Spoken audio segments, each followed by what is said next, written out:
Everybody, this is Dean Cohen. I want to welcome you to a two-part set of webinars that we're hosting today on American democracy after post-insurrection, after the horrific events of January 6th.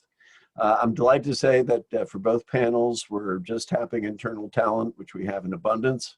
And without any further ado, I'm going to introduce the moderator for the panel starting right now. That is my friend and colleague, Vice Dean for Academic and Educational Affairs, Filipe Campante. Dean Campante is a Bloomberg Distinguished Associate Professor of International Economics with appointments both at SAIS and at Krieger, but he's an unusually wide-ranging economist with interests in the many things that shape and constrain political leaders, from cultural norms, checks and balances, and so on.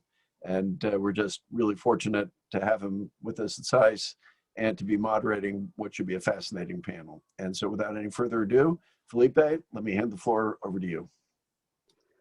Thank you very much, Dean Cohen. It's a great pleasure to be here. And again, as Dean Cohen pointed out, tapping our incredible talent here at SAIS. So let me briefly go over, who our panelists are for this session, and then I'm gonna just bring the discussion along. So in alphabetical order, we have Applebaum, who has been one of the foremost voices in understanding the process of democratization and democratic backsliding started in Eastern Europe, and as exemplified by her recent book, The Twilight of Democracy, which you should all read and has been one of the best nonfiction books of 2020 in many publications. She's been transposing this expertise to the US and elsewhere in a very timely fashion. So Anne is a staff writer for The Atlantic, a Pulitzer Prize winning historian. She's been a columnist and member of the editorial board of the Washington Post, worked in many of the most reputable and prestigious publications on both sides of the Atlantic. And most importantly, she's also a senior fellow here at SAIS and at the SNF Agora Institute at Hopkins, where she co-directs ARENA, which is a program on disinformation and 21st century propaganda. Welcome, Anne. Great to have you here. Henry Farrell, our second panelist, is one of the leading scholars in international political economy and comparative politics, particularly studying issues of democracy and its links with new media technologies. He was a 2019 winner of a prestigious Friedrich Schill Prize for Politics and Technology, is the editor-in-chief of the Monkey Cage, which to me is perhaps like the foremost, most successful endeavor in sort of bringing top political science research to the public sphere at the Washington Post. He's been on the faculty at the University of Toronto, at George Washington University, and most importantly, he is now the SNF Agora Institute professor here at SAIS. Welcome, Henry. And last but certainly not least, we have Yascha Mounk, who I would say is one of the leading public intellectuals on the crisis of liberal democracy, the rise of populism. His 2018 book, The People versus Democracy, again, best book of the year for many, or one of the best books of the year for many publications, and I think is one of the key references in these debates. And Yascha is a contributing editor at The Atlantic, senior fellow at the Council on Foreign Relations, and the founder of Persuasion, this very kind of hard to define online newsletter / community devoted to fostering debate on a free society. And again, most importantly, Yascha is associate professor of the practice here at SAIS and a senior fellow at the Agora Institute at Hopkins as well. So let me start off posing sort of a general question for the three of you, and then I'll let you, take it over in whatever directions you wish. And I'll give you some 10 minutes for each of you to do that. But the question that I kind of wanted to motivate us with is, if we look at the insurrection and the events of January 6th, how close were we, and over the past few months, let's say, how close were we to a breakdown in US democracy? And how do you evaluate the prospects for that going forward? So Anne, I'll let you start with your opening remarks following up on that question.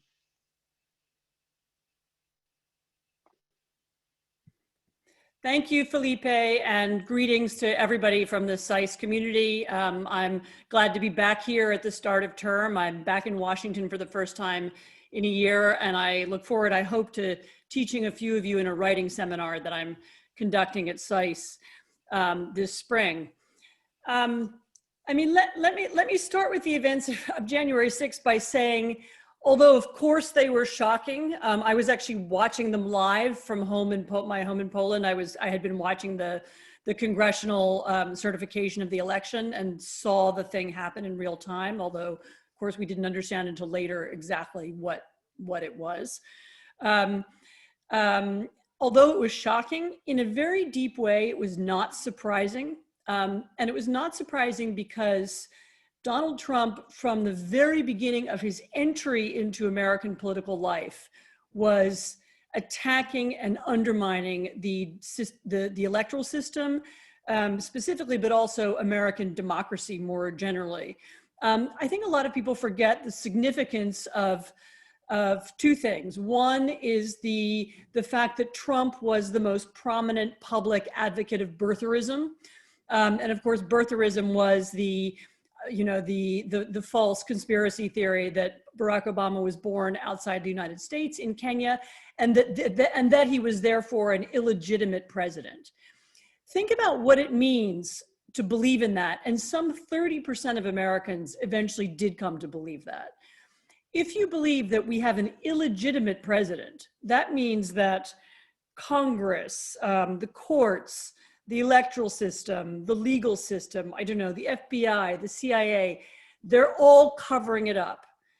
Every institution, it's not just a question of, the Democratic Party or people I don't like. The institutions themselves, our system has done something fatally and terribly wrong because we have an illegitimate president, someone who shouldn't be president of the United States. And by pushing and expanding this theory by latching himself on to a number of social media disinformation campaigns that pushed this. Some were internal to the United States, some I'm afraid came from abroad, particularly from Russia.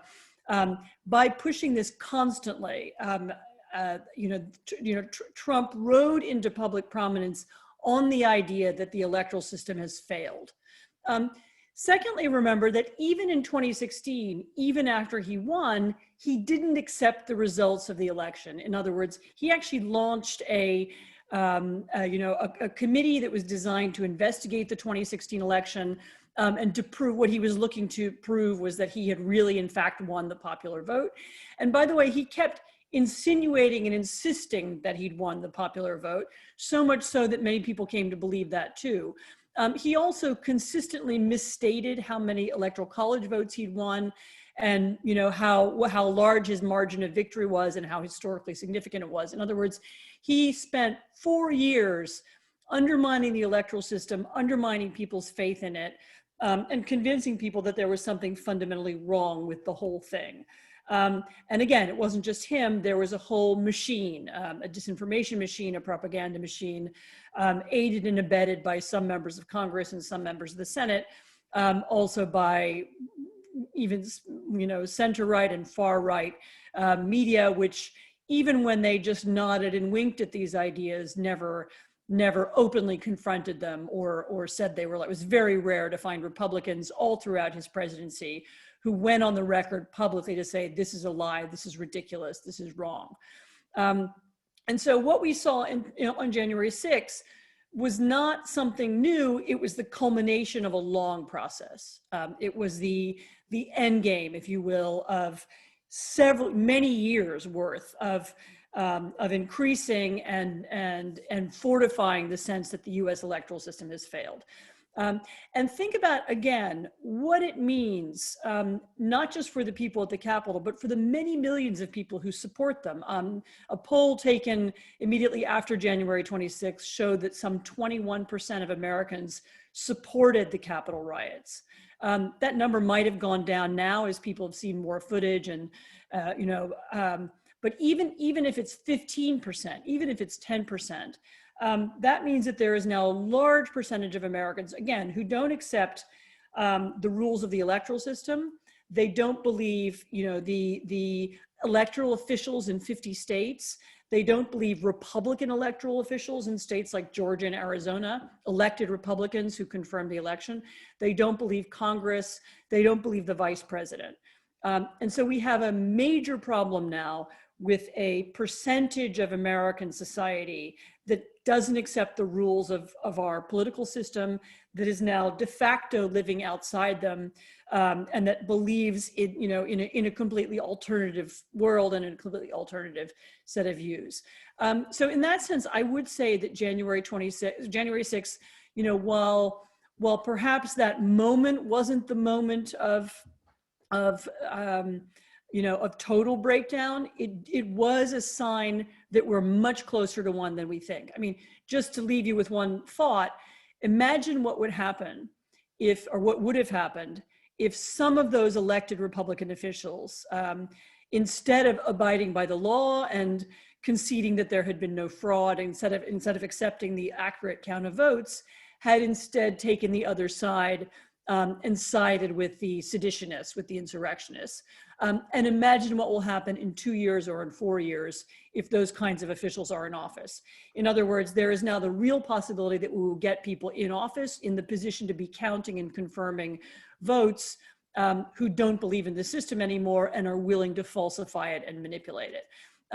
That means, and I would say that's an emergency, and it's a problem that the Biden administration needs to be dealing with immediately.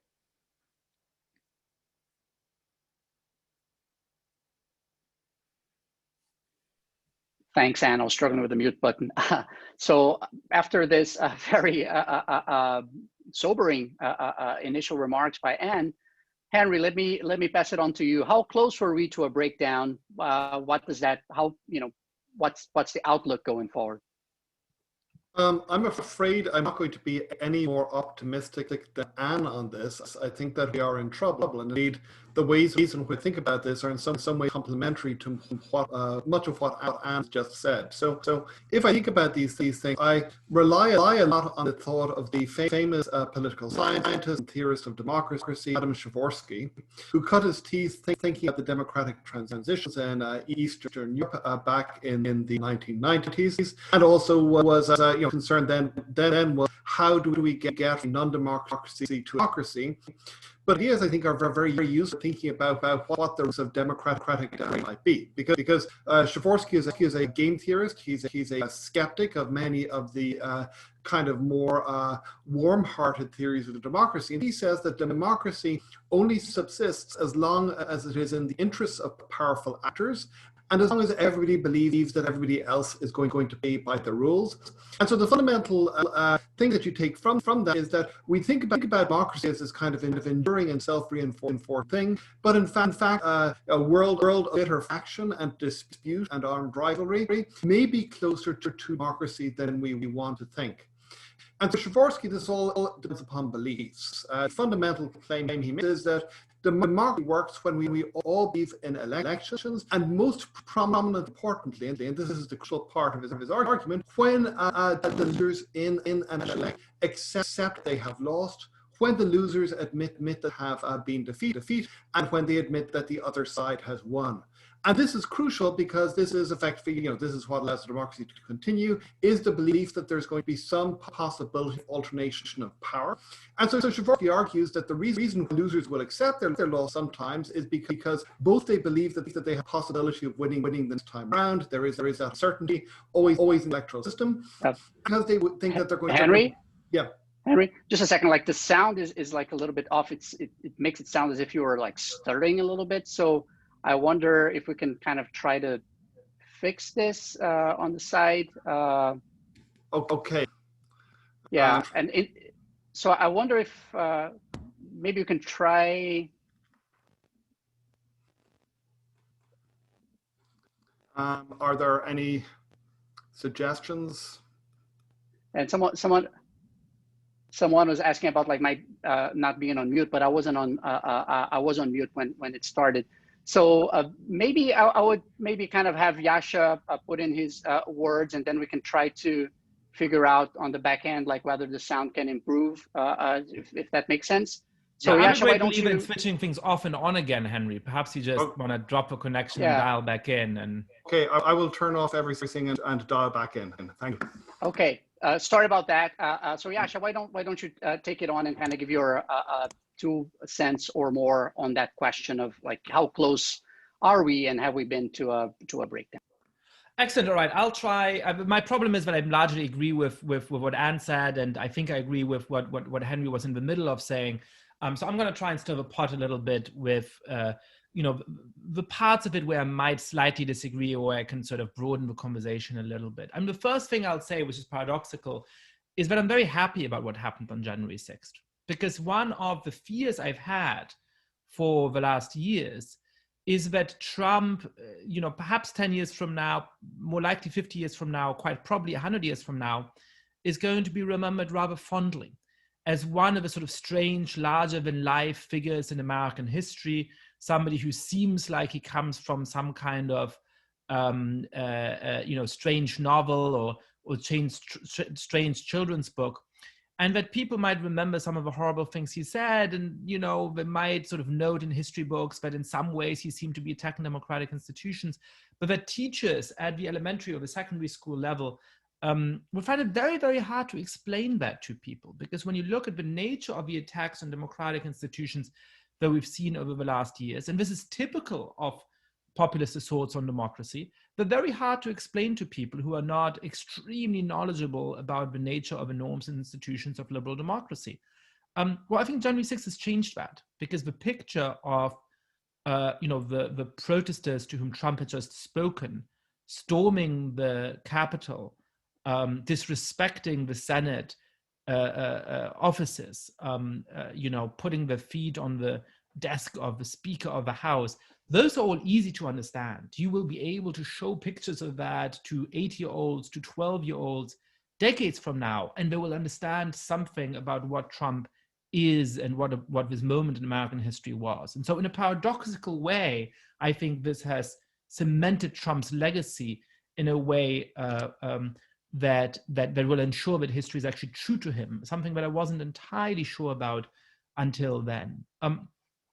More broadly, I think it also does demonstrate the nature of Trumpism and the nature of the danger that he posed to American democracy. I've been arguing, as many others have, since the very beginning, that the way to understand Trump is as an authoritarian populist, and that the nature of populism is not exactly that it's against democracy. Populists claim to be democratic, they claim to be more democratic than everybody else, but that it is a refusal to accept that democracy is a pluralist enterprise in which there will always be disagreement, and in which there are different politicians and figures and institutions, all of whom have some legitimate claim to speak for the collectivity as a whole. Trump always said, I and I alone represent the people.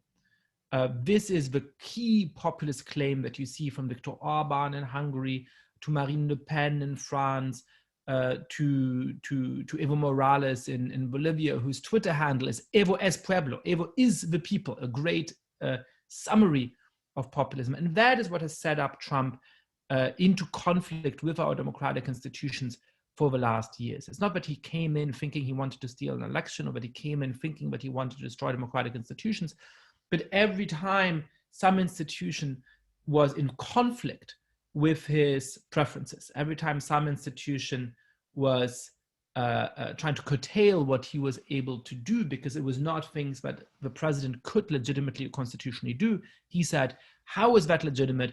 I am the spokesman of the people. Nothing else is legitimate. I'm not going to be listening to this. I'm going to fire this person. I'm going to push back against that. And from that perspective, it is perfectly logical that Trump concluded, and he seems to actually believe, if you listen to his call with Raffensperger, the Georgia Secretary of State, that the election was stolen from him. Because if you are convinced in your innermost heart that you alone are the true representative of the people, it seems hard to credit, it's hard to believe that the people might have, in a clear majority, voted against you.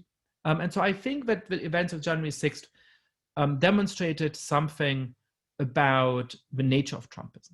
The next thing they did is that they demonstrated something about the extent of the danger posed by Trumpism. Henry was evoking the great political scientist Adam Przeworski.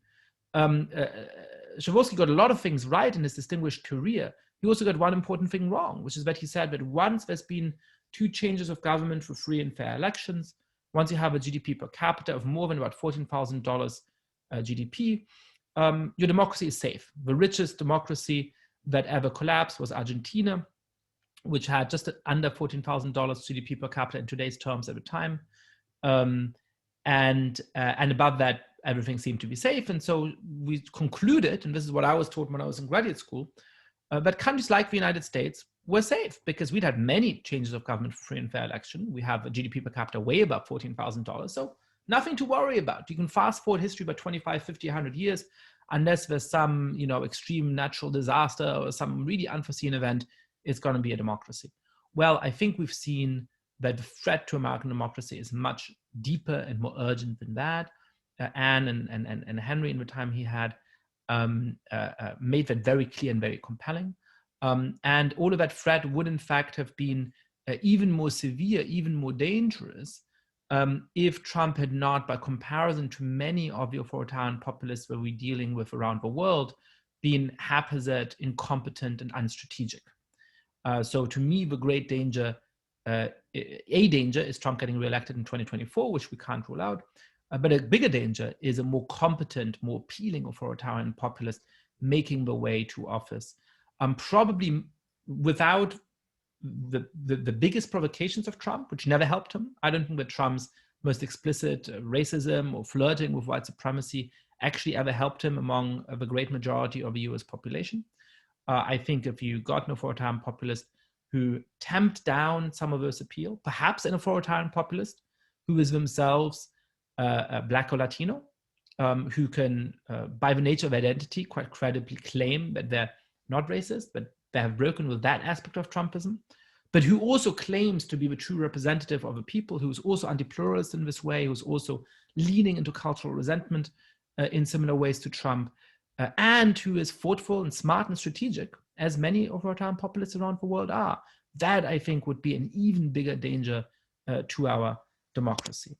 Now, one point on which I want to challenge Anne and Henry a little bit, which is that, I think so far we agree on most of the things that I've said, most likely, more or less. I do think it is also important not to overstate the extent of the failure of our institutions and the extent of the importance of who the people on January 6th represent. Which is to say that there are some key institutions that did hold over the last months, and that is why we did ultimately have a transition of power, if not an entirely peaceful one. One of the institutions that held it very well is the judiciary branch. There was a lot of conviction that judges would go along with the Republican Party's attempt to undermine the election. I got into fights about a lawsuit that was done by the Texas GOP in the days before the election, wanting to throw out hundreds of thousands of votes because they thought that the structure in which the vote had taken place was not entirely up to regulation. And I had a lot of serious people telling me, of course this judge is going to go along with it. He's a deeply conservative judge appointed by Trump. They're willing to go along with all of that. That did not turn out to be the case. Trump lost all of the substantive cases in front of the judiciary, including in front of many judges that were put in place by the Federalist Society, that were nominated by Trump, that were deeply conservative. That is one of the elements of our political system that held, and I think it would have held even if some of the officials had given way to pressure from Trump. That is one piece of good news. The other thing I want to say is that the fact that there's thousands of US citizens who are willing to storm the Capitol in this manner is truly worrying and shocking. And we should be very concerned about that. But I want to close by saying that we make a mistake if we pay them the compliment of mistaking them for a majority of this country or for even a majority of people who voted for Donald Trump. A majority of people who voted for Donald Trump have been horrified by the events of January 6th. We're not willing to go along with this kind of armed insurrection. And so we need to take what happened on January 6th extremely seriously, but we should not give the people who carried out this horrible attack on American democratic institutions the propaganda victory of making them more important or more representative than they are. Thanks a lot, Yascha. Lots of great points there. So Henry is back. I'm assuming the issues have been resolved. So Henry, why don't you pick up where you were, discussing the lessons from Jaworski about our current moment? Okay, so I hope that this sounds better. I'm using a different machine, which is not as beautiful on screen. But more or less, the key point to take from Jaworski is that democracy depends in some crucial ways on mutually reinforcing expectations that losers will agree that they have lost. And when losers start to dispute that, then we get into trouble. And I think we are in some significant trouble at the moment. That trouble comes from, in some degree, from the willingness of Trump to challenge the results and to make believe about what actually happened. The persistent lawsuits, which certainly didn't get very far in the judicial system, although I suspect, and here I think I disagree with Yascha, I think that if one state had been in play rather than 4 or 5 states, I think that there's a very good chance we would have seen a different result. We would have seen a lot more pressure on conservative judges, and I don't think that we could have been at all confident that they would have kept strong and that they would not have folded. Say, if, for example, if this had just been about Pennsylvania ballots, I think we would have been in a very different situation than we ended up being. And I think that furthermore, and most importantly, the willingness, and this is what Anne stressed, the willingness of other conservatives to go along with Trump, or else the unwillingness of those who tacitly disagreed with him to challenge him in public for fear of what was going to happen to their electoral prospects in the future, that they were likely going to be primaried, and the willingness of ambitious Republicans such as Hawley and Cruz, both of whom want to and have presidential ambitions in the future, to see this as an opportunity effectively to trash the beliefs that we have in the democratic system in order to try and win some temporary advantage in their battle for the presidential nomination in 2024. I think that these are all extremely worrying.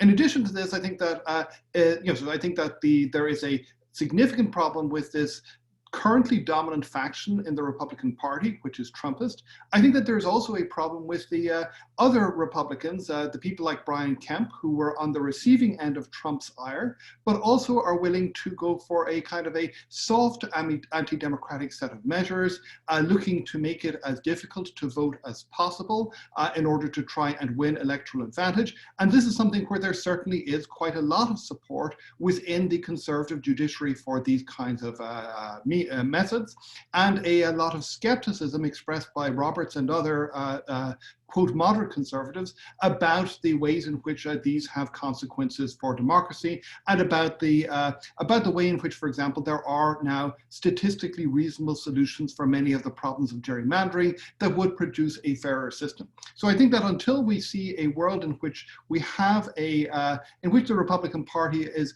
prepared to accept the importance of democracy and prepared to try its damnedest to change itself as necessary in order to win votes and in order to win a durable majority, I think that the US democracy is going to be at risk. So this is like playing repeated games of Russian roulette with a revolver, where there's a small but real and increasing chance every time that things could go extremely badly indeed. And I think that unless we figure out how to deal with this, and this really is going to take the democratic alliance across all of the parties, including dissident Republicans who are willing to accept this. Until we have that, I think that American democracy is going to be at real risk, and I think that we cannot underestimate those risks.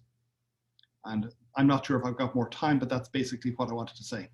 Yeah, no, like we're staying on track, really, really great. And I think there were a lot of great points and counterpoints. So now let's move to a Q&A session. And I would encourage everyone in the audience to send us questions using the Q&A function. We already have some movement there.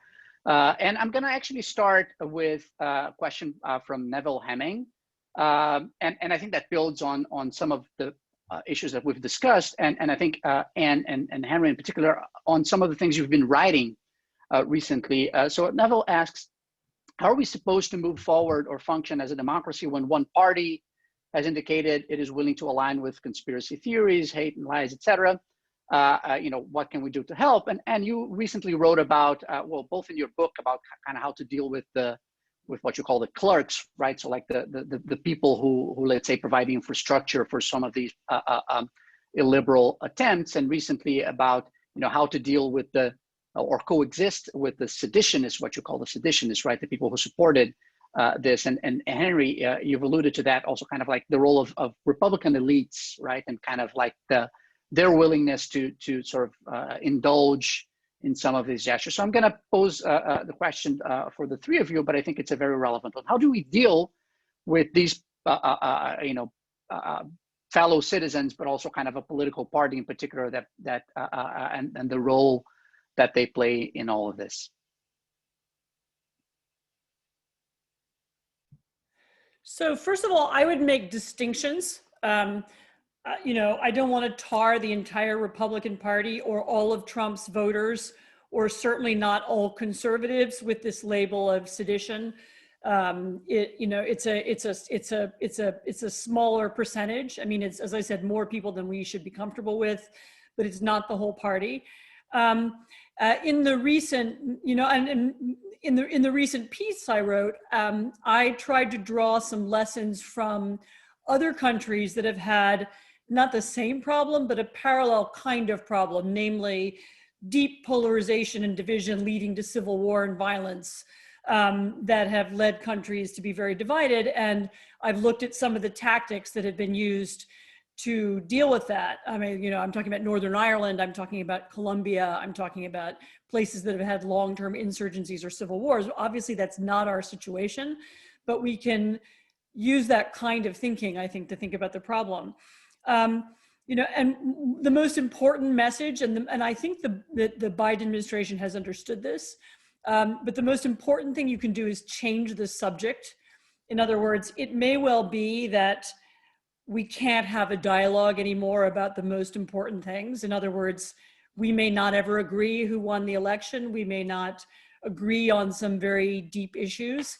And talking about them further might not be useful in some cases. And so therefore, the best thing that we can possibly do is to focus public debate on things that we can do together. And whether that's, rebuilding the economy, dealing with COVID, at the local and regional level, which is really where these things work the best. It may be talking about how to invest in local infrastructure, or, in other words, what can we do that can build bonds between people and can get them working together that avoids this main subject? This is kind of counterintuitive because a lot of people want to keep arguing it out. But all of the evidence from countries that have experienced real violence, political violence, is that sometimes doesn't work, at least not at this stage. Another really important point is that we should identify people who are trusted messengers. In other words, people who have some standing in that community or in that world, but who don't want to go that far. And this would, of course, include any Republicans who are willing to play that role. I know a lot of people say, well, oh, these Republican senators who, like Ben Sass, who've suddenly decided they're worried about Trumpism. Why didn't they say so a long time ago? Forget it. Just be glad they've changed their minds now. Let's offer them whatever support they can.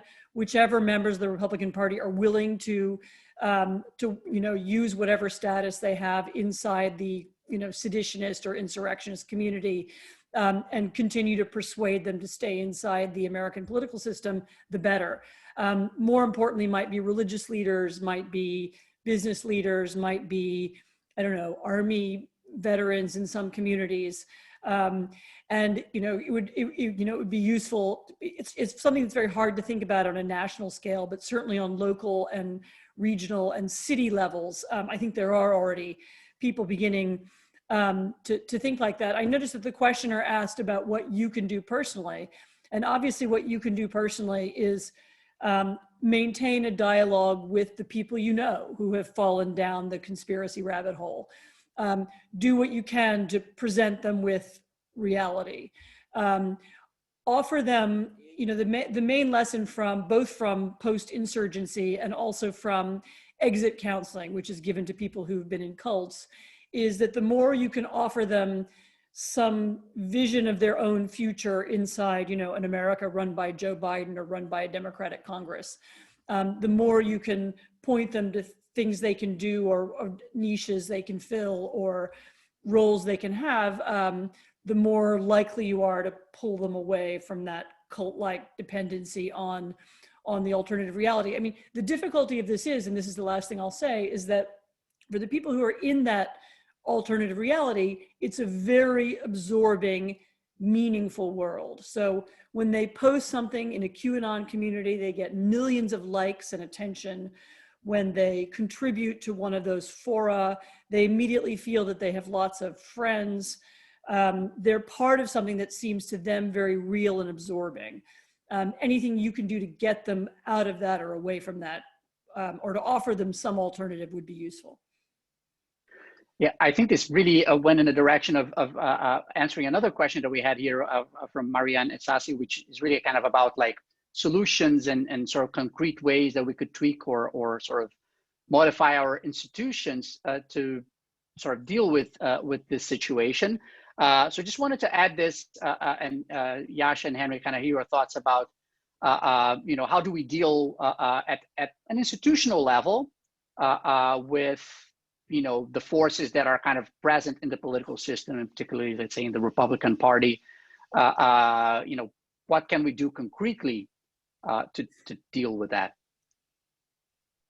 Well, look, I mean, the first thing to note is that for better or worse, we live in a two-party system. It is imaginable that our basic electoral institutions might rent more than two political parties under certain circumstances. That does happen in some places internationally with majoritarian political systems, but it is very rare. And I think under American conditions, it's unlikely. It hasn't happened so far for more than a few years at a time. So in the end, so that's point number one. Point number two is it's unhealthy for a political system if one political party always wins. So even if Democrats were able to always win, they would have deep disadvantage of its own. And number three is it's not likely that will happen. I slightly disagree with the sort of conventional wisdom that because of demographic change and other things, the current Republican Party is doomed and Democrats will always win big victory. So there's just a natural movement towards the Democratic Party. When you look at the last 10, 15 elections, the number of votes cast for the Democrats and Republicans are incredibly close to each other. They're actually, both political parties actually seem quite good at being where they need to be in order to be competitive, more so than one might think. And the key feature of the 2020 election is that the Republican Party under Trump made very significant gains among Latinos, among Asian Americans, considerable gains among Muslim Americans, and even some gains from a very low level among African Americans. So there is no rising demographic majority for Democrats that we can take for granted. That is the most foolish piece of empirical prediction that most people on the left and most people on the right agree on in this political moment. There's lots of silly things that people on either side believe. This is the biggest silly thing that people on both sides believe. And so the Republican Party will be in power again at some point. And we just have to hope that at that point it will not be inimical to democracy. So no matter how despairing you might be of a Republican Party, and I myself am quite despairing about it, I think there's just no alternative around trying to embolden and empower those forces within the party that might actually stand up for democratic institutions, or at least not attack them in the ways that Donald Trump did. Now, I actually think that there is a little bit more reason for optimism about that than most people now assume, which is to say that American political parties do not have effective leaders unless they have the current president or they're in the middle of a presidential campaign. We don't know who the nominee of the Republican Party is going to turn out to be in 2024. It could very well be Donald Trump himself. It could be somebody who's very clearly in the Trumpist camp or dangerous in other ways. It might also turn out to be somebody who's more in the tradition of the Republican Party of the previous years, somebody who looks a little bit more like Mitt Romney or John McCain than now seems imaginable. And I think Anne is right that we can't expect of that person to attack Donald Trump in a head-on way. Probably the smart thing to do for somebody like Ben Sasse is simply to refuse to talk about Donald Trump, to say that's in the past, I don't want to revisit all of those controversies. Here's what the party will look like under me if I win.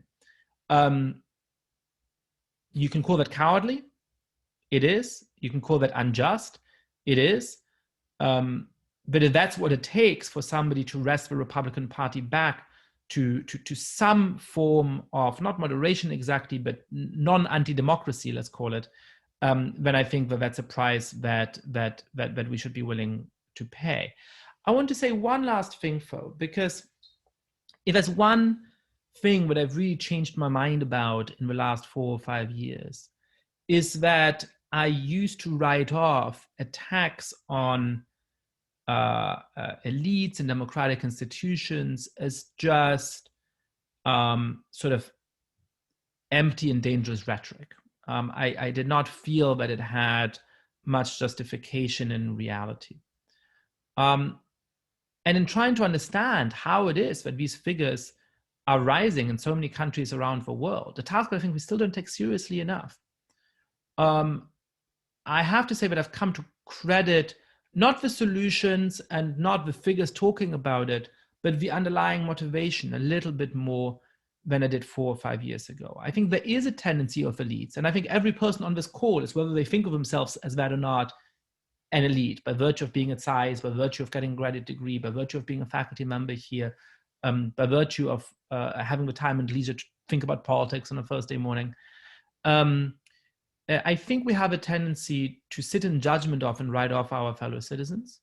I think you just cannot have a democracy in which you think that 50% of the population are irredeemable bigots who don't deserve to be our compatriots, then you are becoming as anti-pluralist and as anti-democratic as some of them are. And I think we should be self-critical about the reasons that some people have for feeling that our institutions are unfair to them. I've been incredibly entertained by the story about GameStop over the last few days that some of you may have followed, the strange sort of popular insurrection on Reddit and a few other forums trying to drive up the price of a stock that people have an emotional connection to because they spend a lot of time at GameStop as teenagers, perhaps, and so on. If you're looking at what's going on right now, of some of the main discussion forum that coordinated that being banned, of apps like Robinhood, where a lot of these small investors were buying stocks, making it impossible to actually buy those stocks and still sell it. You can't buy it. The fact that people feel like, you know what, there is a set of institutions and elites that claim to be fair, but that are actually acting in their own interest and that are very willing to rig the rules when it's necessary for them. I think we should take seriously that feeling and think seriously about how we can avoid giving people occasion for occasion for occasion to have that feeling. Because in order to right our democracies in the long run, we need a great majority of the actual existing voters to feel like the system is fair to them and treats them with respect. And I think we're not on a good path towards that. And so for all of the very, very deep criticism that I'm willing to level at authoritarian populists around the world, including Donald Trump, including the Republican Party in its current form, I've talked about that 24/7 for 4 or 5 years. We should also think about how we make it the job of trying to exploit those kind of grievances a little bit harder by not making it quite so easy for people to feel that way. Henry, any thoughts about like solutions and sort of at the institutional or societal level?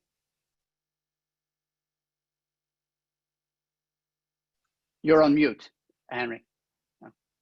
So I try to think about this. I'll try to be as succinct as I can. I think about this in terms of incentives. So first, I think here I agree with Anne completely that when people start to embrace democracy, even if it's somewhat late, we're like the New Testament of my Catholic childhood and the prodigal son, we kill the fatted calf. I think that you want to give people incentives to know that there will be a welcome there.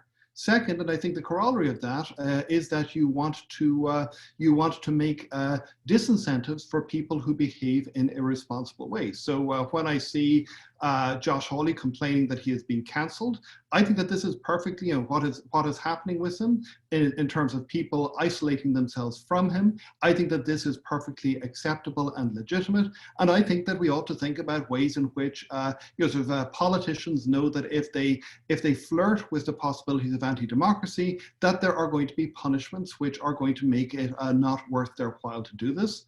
Third, I think that we need to start thinking about democratic reform. I think that the Republican Party will respond to incentives if it is somehow possible, and this may require getting rid of the filibuster, to get through a wide-scale set of democratic reforms which would restrain both Republicans and Democrats from engaging in various forms of shenanigans. I think that this would help to create a more healthy party system in which parties do seek majorities and seek to change their policies to win those majorities. Fourth, I think we need to start thinking about how the parties themselves may be changed. I think both parties have huge difficulties in their institutional organization and in the extent to which they are responsive to actual voters' needs. And fifth, I think that we also need a corresponding change in the judiciary. I think we need a push towards a different understanding of judicial responsibilities in terms of the preservation of democracy. This is not something which you see on the right of the judiciary.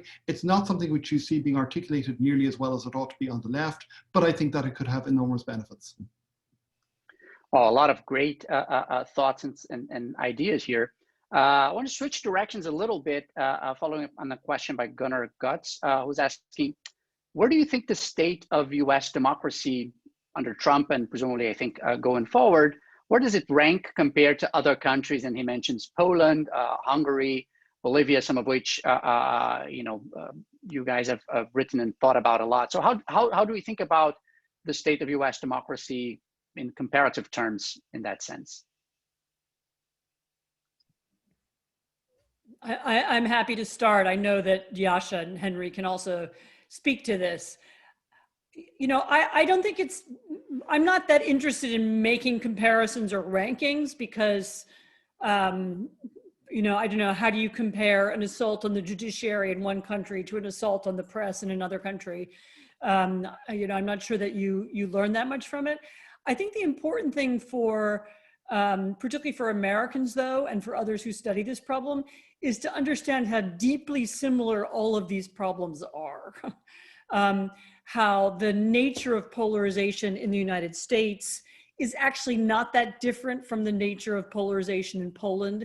It's driven by some of the same things, namely the nature of modern social media, which is, by the way, a thing we haven't talked about yet as a solution is long-term social media reform and regulation, or internet reform and regulation, which I can talk about later if you want, if we have time. But it's quite similar to that. The assault on the press in the US, the language that Trump has used to talk about press is not that different from the assault on the press that takes place in Hungary. And even the nature of disinformation, the sort of disinformation machine, the multiple sources of it, the creation of filter bubbles, and the constant spewing of lies, this repetitive use of constant falsehood, which has the impact of making people distrust everything and lose interest in political debate. This is a Russian tactic. This was used very successfully by Putin over the past decade. And it's just not that different in the US and Russia. In other words, I think it's very useful to look at other countries and make the comparisons and to understand that many of these processes are actually quite similar. And so rather than looking at it as a ranking, I would say, look at how these patterns are playing out in different places. And you can see that the US has a lot in common with the techniques and tactics of the Trump administration have a lot in common with the techniques and tactics of authoritarian populist governments in other places. Henry? I'll just chime in very briefly. Sure. Sorry. Yep. I think Anne covered 90% of what I would have said, and I agree with everything she said. There's 3 points I think. One is the nature of populism is the same in all of these countries, and so the nature of a challenge to democracy is the same in all of these countries. I think the second though is that the extent of the threat might be slight, that so far we only have proof of it being a little bit different, which is to say that there was this idea that people talked a lot about in 2015, 2016, as Trump was rising, that yes, look, in a country like Poland or Hungary, this thing might be able to kill democracy. In a country like Venezuela, it has killed democracy. In a country like Turkey, it has killed democracy. But you know what? Our institutions are safe. Our institutions are inviolable. Well, clearly they're not safe and inviolable. We've seen over the last years how deeply damaged democratic institutions can be in a country like the United States by 4 years of even a relatively undisciplined and chaotic populist like Donald Trump, and we should take that threat very, very seriously. Now, I would say, though, that number 3, it's rare for an authoritarian populist to be thrown out of office for free and fair elections. However chaotic and scary the process of a transition of power has been here, we have managed something that's very, very rare, which is that a majority of the people came out in elections, they had the information, they had the free press landscape, they had the ability to vote that they needed in order to actually push that authoritarian populist out. That has not happened in many countries around the world. And so I do think we have an indication that all of the strengths of the most developed democracies in the world, from a more developed media landscape, a richer civil society, and yet more entrenched political norms and institutions, has allowed us, however closely and however perilously, to have this transition of power in a way that was not true in a lot of the other countries. So I wouldn't do a ranking, but I would say, the evidence is, A, the United States is not completely different from Poland and Hungary and Venezuela. I think the last 4 years have amply proven that. But B, we may have more resources in countries like the United States, or I would expect in France, if Marine Le Pen should win there in 2022, to resist an authoritarian populist who's already in power than some of those other democracies have. That does not mean that we can be complacent, that we know that we're going to survive, but I think it does help to explain why we were able to displace Trump for free and fair elections in a way that many other countries have not proven to be capable of displacing their authoritarian populists in similar ways. Let me just jump in here and add like another question, because Anne mentioned that, and Henry has also done a lot of work of that, but talking about some of the underlying forces of these movements in different countries, in particular the technologies or the digital technology piece of it. That's from Aaron Jones, who also mentioned like our history of systemic racism. So these things, or these structural factors, across countries, but also kind of how they manifest in the US. How do we think about that as part of our problem and solutions going forward? I think it's substantial, but if you want to look at the major accelerants, I think that one can't just look at social media. One has to look at Fox News. One has to look at Newsmax. One has to look at these ways, of what you might think of. You might think of social media as a place where craziness can breed upon itself, but then you also want to look at the conveyor belts through which the crazy are conveyed to the center of debate. And this is a problem that I think is a much tougher nut to crack. I think, Anne is absolutely right. When you look at China, when you look at Putin, so you see there ways in which it has been possible to divide and disorganize the opposition through the deliberate injection of craziness and nonsense. So the way that I think about it is that the standard First Amendment nostrum is that the best solution to bad speech is more speech, and what Putin discovered is that the best solution to more speech is bad speech. In other words, that when you have too many people talking and organizing, you inject bad speech in there in order to make it more difficult for them to organize. But I think that in the US context, I think social media is important, but I think that the ways in which Sean Hannity takes stuff from social media or other people like that and then make them into the accepted reality for millions of people watching their TV screens, I think that is also a problem, and it is a very difficult problem to solve given the way that the US regulates the airways, and there are key trade-offs. And I would say that is the final thing. I would say two things. First of all, we don't have nearly enough information to actually understand what the problem is, because much of the information we would need to have to know what is actually causing what is proprietary information kept by Facebook, kept by YouTube, and more or less inaccessible. There have been efforts to try, Facebook was supposed to release and make its research more, its data more available. That has been an effort which has been plagued with a lot of problems, but we simply don't know the extent of the problem because we don't know what is happening.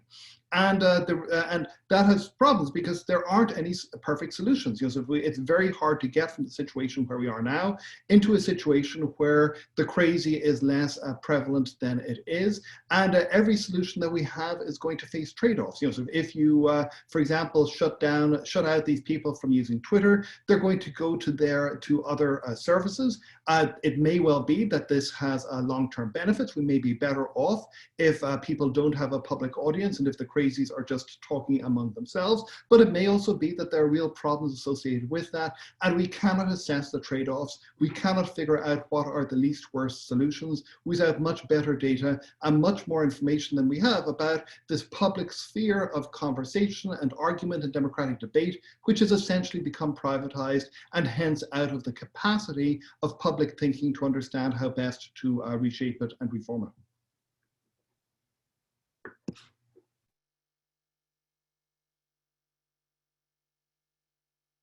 So we have 5 minutes, and so it's been a fantastic conversation. But I'd like to give you the opportunity to sort of wrap things up in turn, and I'll do that building on one question from Alex Wright here that's asking, some of the discussion here was about how we move forward and sort of the idea that maybe we change the subject, but he asks, what is the role of let's say holding Trump accountable moving forward, and more broadly, maybe kind of other politicians, whether just moving on might be just sort of in an individual politician or party's interest, but how do we deal with that accountability piece? And Henry mentioned sort of the importance of accountability. So how do we think about that, and perhaps kind of some concluding thoughts around it?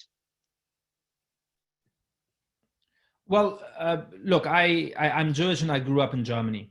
And so I thought a lot about this in relation to what happened in the country after 1945, which is that for a few months, and I'm not trying, by the way, just to be very clear, I'm not suggesting a parallel between populists today and the Nazis. I think for many reasons that is a very wrong comparison. But it did pose a question of transitional justice. It did pose a question of how do you deal with people who have committed injustices when you're trying to rebuild democratic institutions and norms.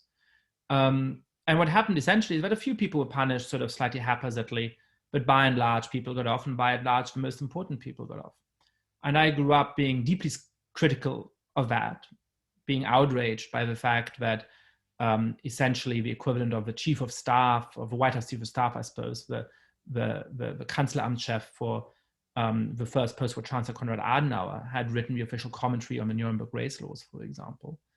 And the more I've reflected on it, the more I've read the literature on transitional justice, the less able I feel to sit in judgment of the people who made those calls, because probably in the 1950s and early 1960s, there was a very real and deep trade-off between getting the huge portion of the German elite that had been complicit in Nazism to accept democracy and punishing the millions of people who deeply deserved punishment. So I don't have any easy answers. I don't know exactly what that means, but I would say that we have to take seriously the fact that sometimes punishing those who are deserving of punishment and ensuring that we actually rebuild democratic norms and institutions are not the same thing. They can run at cross purposes and they can be at conflict with each other. And whatever decision you want to take, whatever extent to which you think one is right or the other is right, or the extent to which you want to be willing to take those compromises, that's up to everybody. I don't have an easy prescription of that, but I think we have to take the empirical reality of that seriously. And so personally, for example, I think that Donald Trump deserves to be impeached on the merits without a question. Whether or not it's strategically smart for us to spend weeks in the first part of the Biden administration on an impeachment process that, according to all indications, is going to result in Donald Trump being acquitted by the Senate, I don't know. It may in fact help him to get back into the spotlight and get more attention. I'm going on for too long. I'm sorry about this incoherent thought, and I'll hand it over to my colleagues.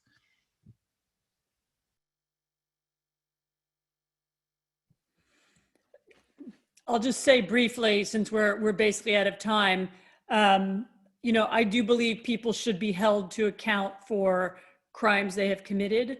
I would like to see Donald Trump held to account for inciting, not just inciting the insurrection on the day, but for the many, many weeks of you know, pressure put on Republican election officials and other election officials, for the lies that he told, for the deliberate creation of that alternative reality in which he'd won. Whether impeachment is going to be the right way to do it, I don't know, but I hope that he will be legally held to account sooner or later, as should everybody who aided and abetted him. Henry, final thoughts here? I guess the question is, do you think in terms of the short-term tactical questions, where I think the trade-offs are real, or do you think, and here I think that there's a very real question, do you think that the long-term necessity is to say that some things simply aren't going to be acceptable? So here, I guess, to use Yascha's an analogy, which is of course a pretty provocative analogy, I think, for many people in the U.S. context, but nonetheless, I think perhaps a useful one. Should we have a denazification process without having a Nuremberg trials, and or should we not have? And I think that's in other words, there needs to be some way in which one reemphasizes the basic norms and values and institutions of democracy. I think that is crucial. I think that is obviously going to be extremely hard to get. It is wildly unlikely that the impeachment of Donald Trump is actually going to be affirmed in the Senate. But nonetheless, I think that there should be, before there is any there may be compromises which are necessary when the Republican Party wins more elections if it doesn't change itself.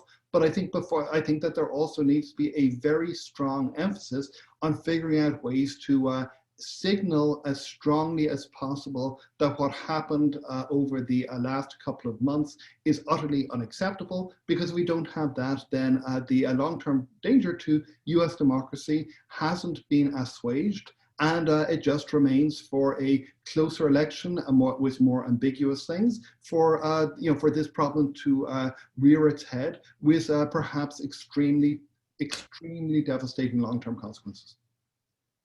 So we're a little bit over time, but this has been a great event. I think, thanks for our panelists. We're with such events, I think we can't ask for more than to live with so many answers and so many questions and so much food for thought. So I think it was great questions. Thanks to all who have been in the audience. And I hope to see you all in a couple hours with our second part of the panel. But until now, thanks Yascha, thanks Anne, thanks Henry, and I'll see you all soon. Bye everyone. Bye everyone. Thank you.